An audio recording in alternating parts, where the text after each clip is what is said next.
Assalamualaikum warahmatullahi wabarakatuh. Perkenalkan, nama saya Aris Prabowo, NPM 36. Kali ini saya akan menyampaikan presentasi mata kuliah pengenalan pola paralel A, yaitu K-means. Apa itu K-means? Metode K-means merupakan metode clustering yang paling sederhana dan umum. Hal ini dikarenakan K-means mempunyai kemampuan mengelompokkan data dalam jumlah yang cukup besar dengan waktu komputasi yang cepat dan efisien. K-means merupakan salah satu algoritma clustering dengan metode partisi atau partition method yang berbasis titik pusat atau centroid, selain algoritma Chemidoids yang berbasis objek. Algoritma ini pertama kali diusulkan oleh McQueen pada tahun 1967 dan dikembangkan oleh Hertigen dan Wong pada tahun 1975 dengan tujuan untuk dapat membagi M data point dalam N dimensi ke dalam sejumlah K-cluster, di mana proses clustering dilakukan dengan meminimalkan jarak sum squares antara data dengan masing-masing pusat cluster atau centroid base. Algoritma K-means dalam penerapannya memerlukan 3 parameter yang seluruhnya ditentukan pengguna, yaitu jumlah cluster K, inisialisasi cluster, dan jarak sistem. Biasanya K-means dijalankan secara independen dengan inisialisasi yang berbeda menghasilkan cluster akhir yang berbeda karena algoritma ini secara prinsip hanya mengelompokkan data menuju lokal minimal. Salah satu cara untuk mengatasi lokal minimal adalah dengan mengimplementasikan algoritma K-means untuk K yang diberikan dengan beberapa nilai inisial partisi yang berbeda dan selanjutnya dipilih partisi dengan kesalahan kuadrat terkecil. Bagaimana prosesnya? Proses algoritma K-means adalah sebagai berikut. Yang pertama, pilih secara acak K buah data sebagai pusat cluster. Selanjutnya, yang kedua, jarak antar data dan pusat cluster dihitung menggunakan Euclidean distance yang dirumuskan sebagai berikut. D dalam kurung I, J sama dengan akar dalam kurung X1I dikurangi X1J kuadrat sampai dengan XKI dikurangi XKJ kuadrat, di mana D dalam kurung I, J sama dengan jarak data ke I ke pusat cluster J. XKI sama dengan data ke I pada atribut data ke K. XKJ sama dengan titik pusat ke J pada atribut ke K. Yang ketiga, data ditempatkan dalam klaster yang terdekat, dihitung dari tengah klaster. Keempat, pusat klaster baru akan ditentukan bila semua data telah ditetapkan dalam klaster tersebut. Dan yang terakhir, proses penentuan pusat klaster dan penempatan data dalam klaster diulangi sampai nilai centroid tidak berubah lagi. Cluster Validity Criterion. Untuk menentukan jumlah cluster yang paling tepat saat menggunakan metode K-means dapat dilakukan dengan beberapa cara. Salah satunya adalah dengan cara manual. Selain itu, ada beberapa cara yang lain yang juga bisa digunakan sebagai berikut: Elbow Criterion, G-means, X-means, K-means variance, dan lain-lain. Mengecek akurasi K-means. Pertama, bila data yang dimiliki menjadi dua set data yang mungkin ukuran tertentu, mungkin sekitar 80% dibanding 20%. Yang 80% dipakai sebagai training data yang digunakan untuk memodel, sedangkan yang 20% digunakan sebagai validation data. Gunakan metode random dalam memilah data tersebut. Selanjutnya, lakukan pemodelan menggunakan K-means terhadap training data. Catat persentase data yang menjadi bagian masing-masing cluster dan cluster center dari masing-masing cluster. Kemudian, model validation data dan K-means. Bandingkan persentase data yang menjadi bagian dari masing-masing cluster yang terbentuk dengan persentase yang didapat dengan memodel training data. Bandingkan pula cluster center dari kelompok yang dihasilkan dalam pemodelan validation data dan pemodelan training data. Metode membandingkan bisa saja dengan melihat jumlah jarak cluster, center, dan perbedaan persentase antar kedua model yang didapat. Tentu saja cluster mana yang cocok dengan cluster mana harus dicari suatu trik sehingga jarak terdekat dan perbedaan persentase terkecilah yang menjadi hasil perbandingan. Model yang mempunyai perbedaan antara training data dan validation data terkecil yang dipilih sebagai model yang paling tepat. Contohnya, apabila model K-means dengan 2 kelompok lebih bagus daripada dengan 3 kelompok, maka model dengan 2 kelompok itulah yang paling akurat. Dan yang terakhir, untuk menambah akurasi, proses tahap 1 sampai dengan 3 mungkin bisa dilakukan berulang beberapa kali misalnya 10 kali, dan perbedaan antara hasil pemodelan training data dan tes data pada tahap 4 dicari dengan nilai rata-rata perbedaan setiap pemodelan yang dilakukan. Contoh penerapan algoritma K-means, clustering data mahasiswa. Agar data di samping dapat diolah dengan menggunakan metode K-means clustering, maka data yang berjenis data nominal seperti kota asal dan jurusan harus diinisialisasikan terlebih dahulu dalam bentuk angka. Berikut tabel data mahasiswa.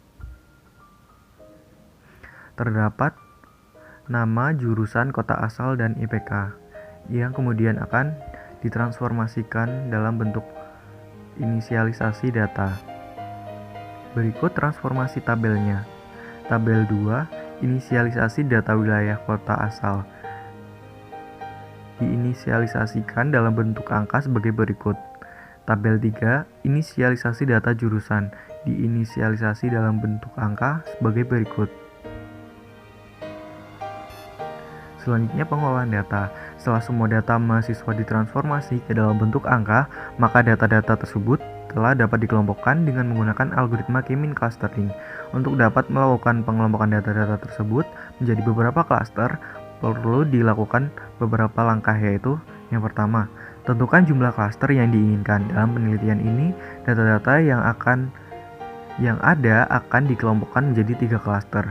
Selanjutnya, tentukan titik pusat awal dari setiap klaster. Dalam penelitian ini, titik pusat awal ditentukan secara random dan didapat titik pusat dari setiap klaster sebagai berikut.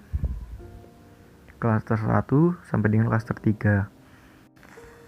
Selanjutnya, tempatkan setiap data pada klaster. Dalam penelitian ini digunakan metode hard K-means untuk mengalokasikan setiap data ke dalam suatu klaster, sehingga data akan dimasukkan dalam suatu klaster yang memiliki jarak paling dekat dengan titik pusat dari setiap klaster.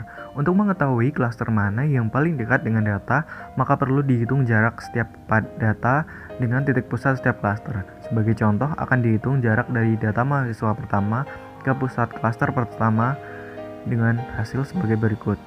Dari hasil perhitungan di atas, didapatkan hasil bahwa jarak data mahasiswa pertama dengan pusat klaster pertama adalah 5,39. Jarak data mahasiswa pertama ke pusat klaster kedua adalah 13,0. Dari hasil perhitungan di atas, hasil bahwa jarak data mahasiswa pertama dengan pusat klaster kedua adalah 13. Jarak data mahasiswa pertama ke pusat klaster ketiga dihitung sebagai berikut. Hasilnya 13,038. Berdasarkan hasil ketiga, perhitungan sebelumnya dapat disimpulkan bahwa jarak data mahasiswa pertama yang paling dekat adalah dengan klaster 1. Sehingga data mahasiswa pertama dimasukkan ke dalam klaster 1. Hasil perhitungan selengkapnya untuk 5 data mahasiswa pertama dapat dilihat sebagai berikut.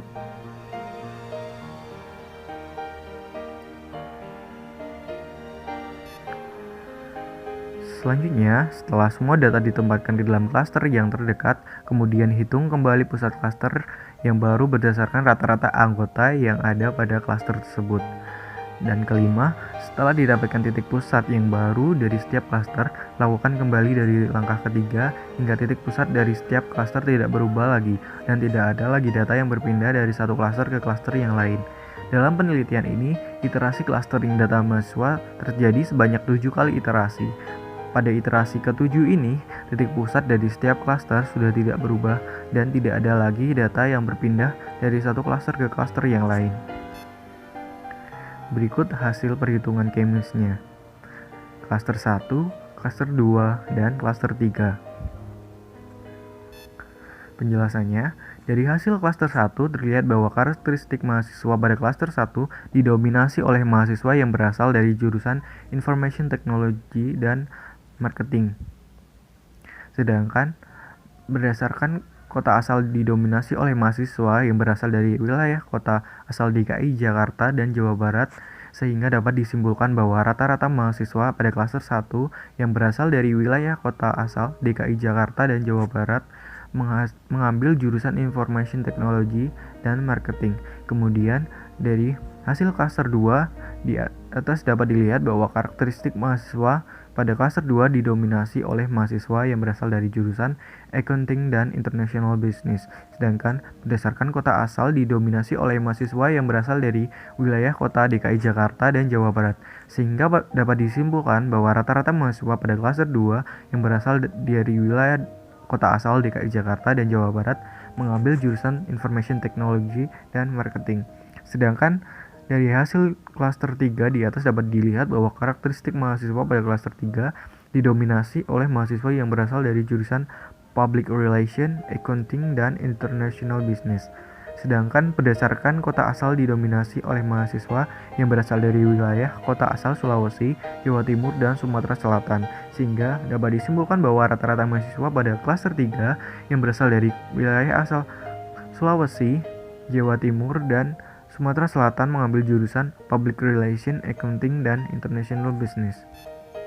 Kesimpulan dari presentasi ini, K-means clustering merupakan salah satu metode cluster analisis non-hierarki yang berusaha untuk mempartisi objek yang ada ke dalam satu atau lebih cluster atau kelompok objek berdasarkan karakteristiknya, sehingga objek yang mempunyai karakteristik yang sama dikelompokkan dalam satu cluster yang sama dan objek yang mempunyai karakteristik yang berbeda dikelompokkan ke dalam cluster yang lain.